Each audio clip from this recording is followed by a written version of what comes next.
Here are the top stories for today, December 12, 2019. Malacanang congratulates the participants of the 30th SEA Games for doing a wonderful job for their respective nations. The PNP expresses support for the human rights advocacy as it observes Human Rights Consciousness Week. The AFP says it has no plans to announce a Christmas truce with communist rebels. And the Metro Manila Film Fest 2019 is set to honor the greatest stars of the local film industry.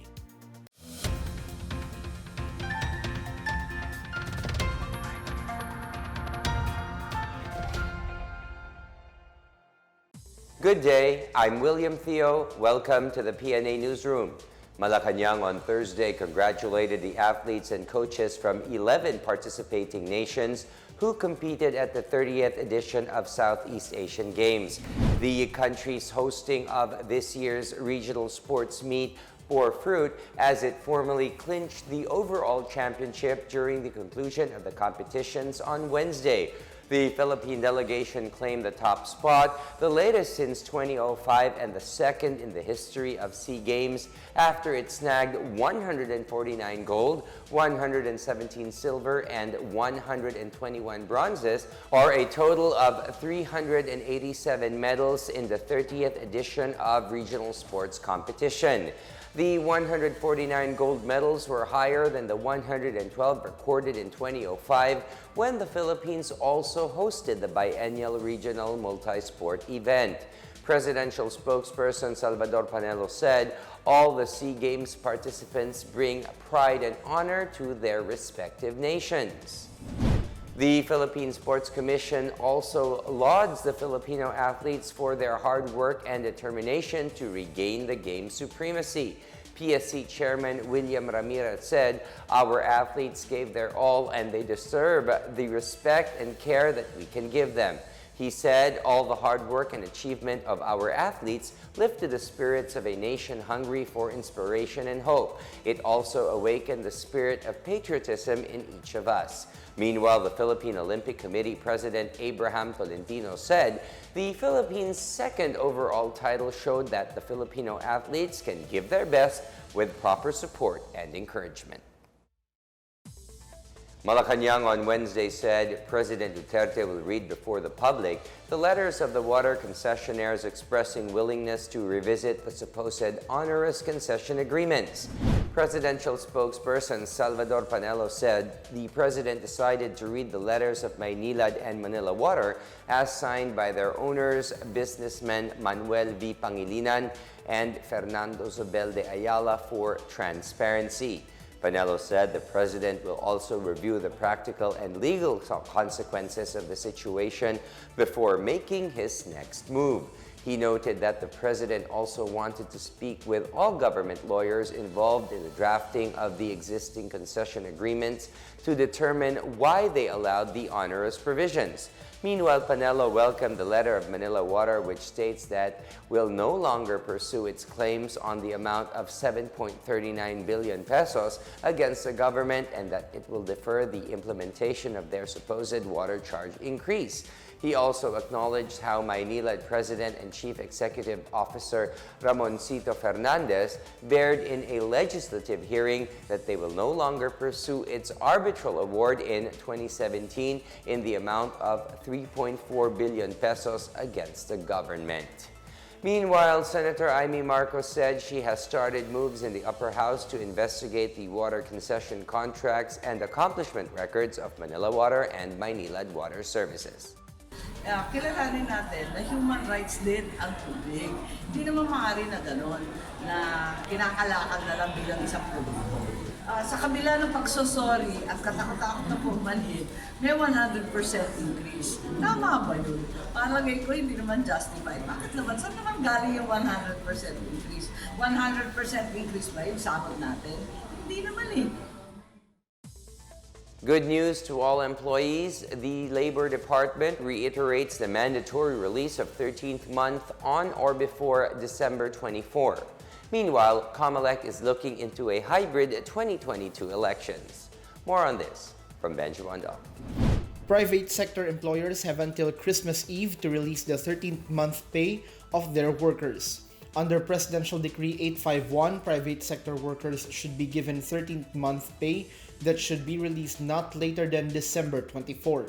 However, an employer may give to his or her employees half of the 13th month pay before the opening of the regular school year and the remaining half on or before December 24 of every year.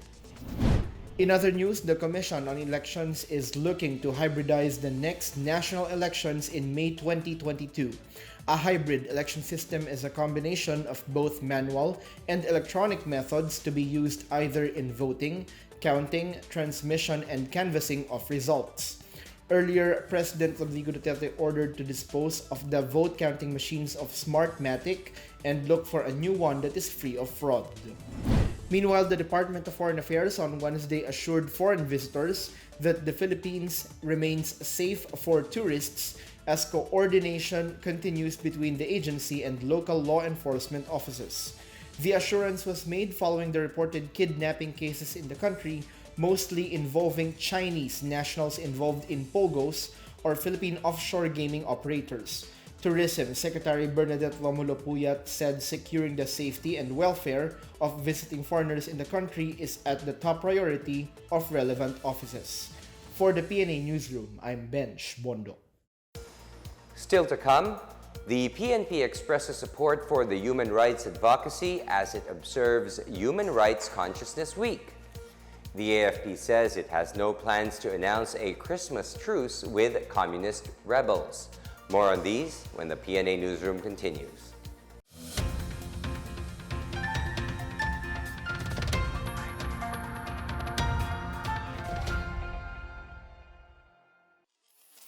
Ito ang Duterte on Duty.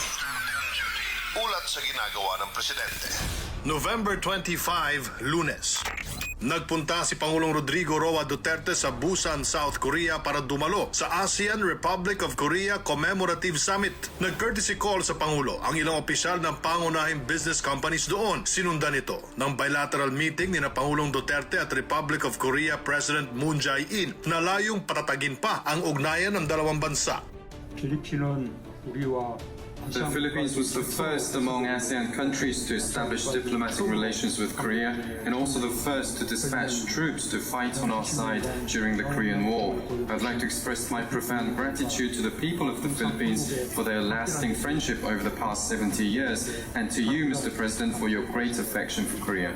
대통령님의 탁월한 지도력으로 The Philippines is the future of ASEAN as it continues to achieve an impressive growth rate of 6% each year thanks to your outstanding leadership.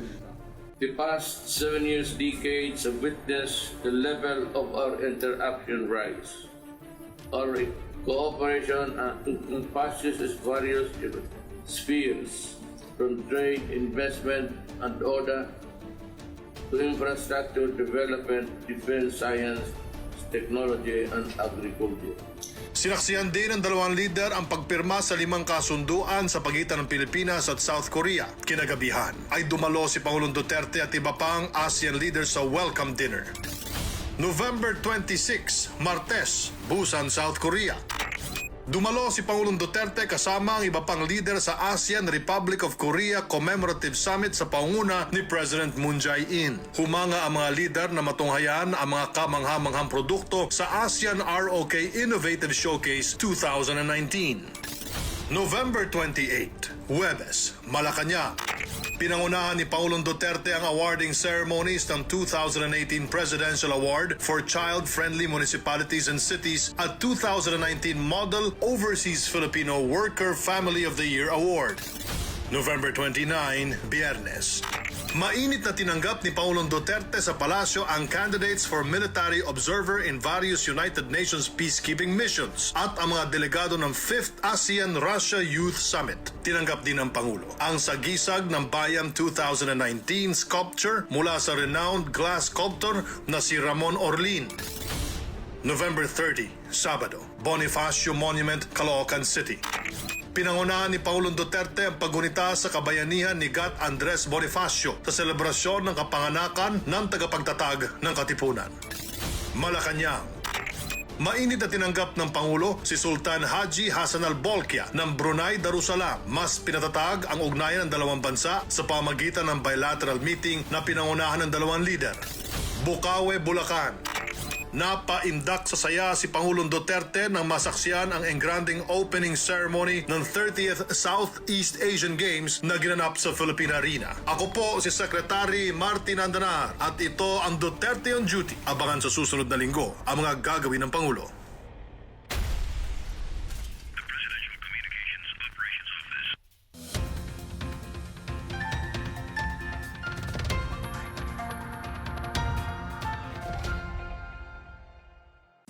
The Philippine National Police joined the celebration of the National Human Rights Consciousness Week, coinciding with the international commemoration of the 71st anniversary of the Universal Declaration of Human Rights. PNP Officer in Charge Lieutenant General Archie Francisco Gamboa said the observance is in opportune time to underscore the human rights advocacy of the PNP as an institutional policy that remains responsive to the requirements of the rule of law and human rights. Among the highlights of the celebration is the reading led by the PNP Human Rights Affairs Office of the abridged version of the Panata ng Karapatang Pantao, which simultaneously held during Monday's flag-raising ceremony. The PNP also conducts human rights activities in promotion and respect for human rights through community-based dialogue, custodial facility inspection, radio guestings, and other related activities. In addition, a Miranda warning pocket card with the inclusion of the anti-torture warning reminder was translated into Chinese, Japanese, Korean, and Taiwanese languages, as well as in 10 Filipino dialects to strictly inform the suspects arrested of their constitutional rights in the language or dialect known to them. The European Union is ready to engage with the Philippines in raising Filipinos' awareness on the ill effects of climate change and ways to mitigate it as it commemorates the Human Rights Day in the country. On Wednesday, the bloc hosted the first ever Human Rights Forum dedicated to the fight against climate change in hopes of steering response from the Filipino people. EU's Chargé d'Affaires in Manila, Thomas Weersing, underscored that the Philippines is one of the countries identified as most vulnerable to flooding and potential submersion if climate change is not mitigated. He said the EU is eager to engage with the Philippines to support sustainable development and to fight climate change. The Senate and the House of Representatives separately ratified on Wednesday the proposed 4.1 trillion peso General Appropriations Act for 2020. The House ratified the budget following the approval from the Bicameral Conference Committee earlier on the same day. House Majority Leader Martin Romualdez denied allegations of pork barrel inserted in the proposed national budget even after the bicameral meeting. For his part, Speaker Alan Peter Cayetano said the budget was passed with no pork, no park funds, and no delays with full transparency. He said the Senate and House made adjustments so it can now be fully utilized for programs such as the Build, Build, Build and social welfare programs. The Senate had also swiftly ratified the 2020 budget with no objections, despite earlier claims by Senator Panfilo Lacson that House members allegedly made last-minute insertions to the budget. Congress is eyeing to have the proposed 2020 GAA signed by President Duterte on December 20th before lawmakers go on break for the holidays. The Armed Forces of the Philippines is not inclined to recommend any Christmas truce with the communist rebels. AFP spokesperson Edgar Revalo said they do not encourage the New People's Army to take advantage of the season, as the rebels have been proven to use the Christmas truce as an opportunity to regroup their forces. Arevalo said while the AFP supports calls for lasting and inclusive peace, a Christmas truce is not among its options. Earlier, the AFP spokesperson said the military respects President Duterte's decision to give communist rebels another chance for peace negotiations. Despite this, the AFP will continue its focused military operations in support of the National Task Force in ending local communist armed conflict. He also reiterated the AFP leadership is wholly supportive of the peace process. The Armed Forces of the Philippines says checkpoint operations in Mindanao will continue despite the lifting of martial law by December 31st this year. AFP spokesperson Edgar Arevalo said the military will not be putting its guard down even with the improved security situation in the region. Arevalo said they will continue to collaborate with local officials and communities in the conduct of its activities to sustain the gains brought about by martial law.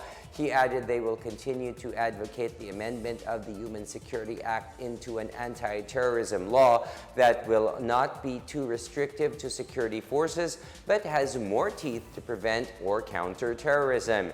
The AFP earlier welcomed President Duterte's decision not to extend martial law in Mindanao.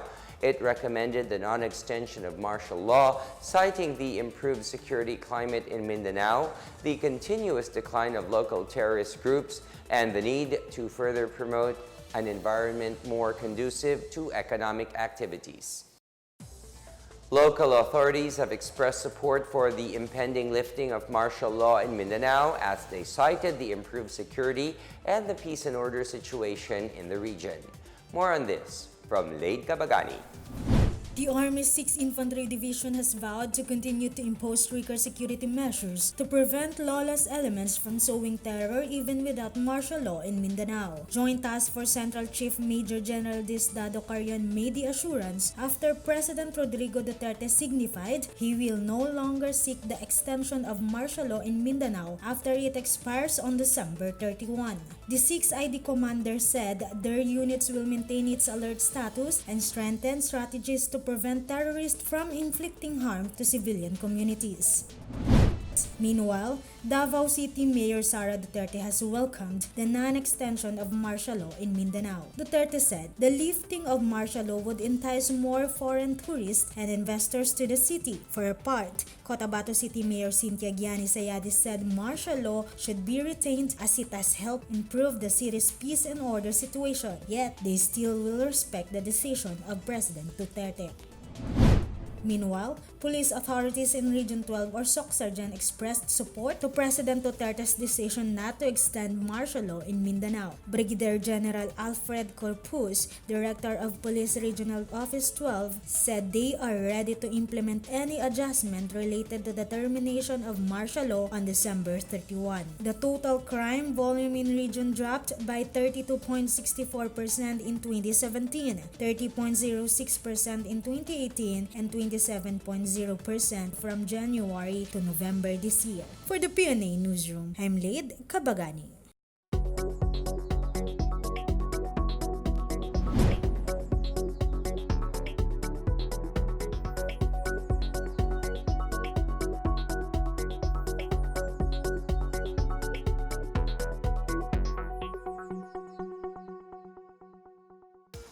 Up next, the Mindanao Development Authority leads efforts to protect and propagate Mindanao's agarwood trees. And the Metro Manila Film Fest 2019 is set to honor the greatest stars of the local film industry. The PNA Newsroom returns after these reminders.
The Mindanao Development Authority and the provincial government of Davao Oriental agreed to work together to save the province's fabled $1 million tree.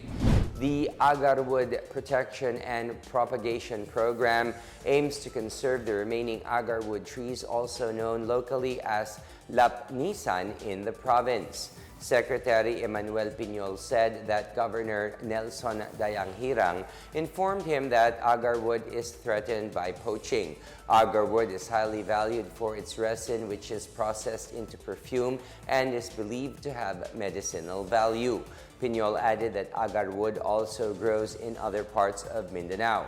He said there is a need for its protection and propagation as it could generate more income for the locals. The Department of Tourism and major malls across the country partnered to attract shoppers with its month-long nationwide sales in March 2020. The event, entitled Philippine Fun Sale, is seen to promote the Philippines as an emerging shopping hub in Asia. Tourism Secretary Bernadette Romulo Puyat said the event would be the first of its kind in the country, where all malls will hold a sale at the same time. DOT Assistant Secretary Howard Lance Uy-King said the Philippine Fun Sale will be the country's version of the Great Singapore Sale and Hong Kong Summer Sale. Uy-King said the government is targeting visitors from Southeast Asia, East Asia, and North Asia, mainly the Chinese, Japanese, and Taiwanese markets. Presently, 10 major mall chains have confirmed to join the Philippine Fun Sale. Shopping tourism is one of the 10 products indicated in the DOT's National Tourism Development Plan of 2016 to 2022. The Metropolitan Manila Film Festival 2019 will award the greatest stars in the local film industry in celebration of 100 years of Filipino cinema during the MMFF Hall of Fame Awards this month. MMFF spokesperson Noel Ferrer said this year's festival would give special recognition to past awardees who have garnered 3 or more awards in the same category.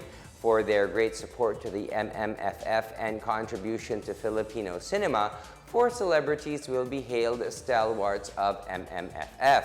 These are former President Joseph Estrada, movie pioneer Marichu Maceda, veteran actress Boots Anson Rodrigo, and national artist Bienvenido Lumbrera. Special awardees to be inducted in the MMFF Hall of Fame are Marilu Diaz-Abaya, Joel Amangan, and Jose Javier Reyes for the director category. Anthony Alonso, Christopher De Leon, and Cesar Montano for actor. And Nora Honor, Ami Austria, Vilma Santos, and Maricel Soriano for actress, among others. The awarding of the 45th anniversary of the MMFF will be held at the Gabi ng Parangal at the New Frontier Theater on December 27. A Filipina entrepreneur has launched a clothing line from the Bicol region in the hope of promoting local weaving products of the Philippines. The clothing line of Baguio-born Sofia Loren Abdurajak was named Halia after a Filipino warrior goddess. Abdurajak says the clothing line supports the weaving industry and promotes products from the Cordillera region. They also incorporate Yakan weaves from Zamboanga, where her husband hails, and other indigenous materials of Mindanao. Abdurajak said these clothes should not only be worn as costumes or attire during formal occasions, but also as casual wear. She said she wants to bolster Filipino ethnic textiles and raise awareness of the country's rich cultures by incorporating weaving patterns in modern clothing. She also said the weaving culture has the power to unite people as strong, resilient communities bound by living tradition.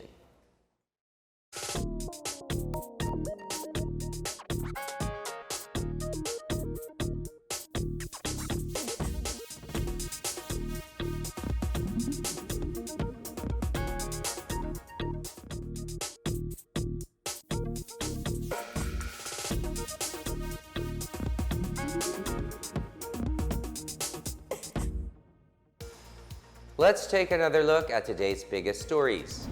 Malacanang congratulates the participants of the 30th SEA Games for doing a wonderful job for their respective nations. The PNP expresses support for the human rights advocacy as it observes Human Rights Consciousness Week. The AFP says it has no plans to announce a Christmas truce with communist rebels. And the Metro Manila Film Fest 2019 is set to honor the greatest stars of the local film industry. Thank you for watching another episode of the PNA Newsroom. To check out more news content, check our webpage or head on to the Philippine News Agency's Facebook and Twitter accounts. For more stories about the government and how it serves Filipinos, look for these hashtags in all of our social media platforms and websites. We are shown on the pages of the PCOO and its attached agencies. Also watch us on television on PTV4 and IBC 13. And since it is only a few more days before the holiday season, let's take this time to reflect and leave some of the stuff that we don't want to bring with us for the new year. And that's your daily dose of the biggest stories that you need to know. From the PNA Newsroom, I am William Theo. Good day.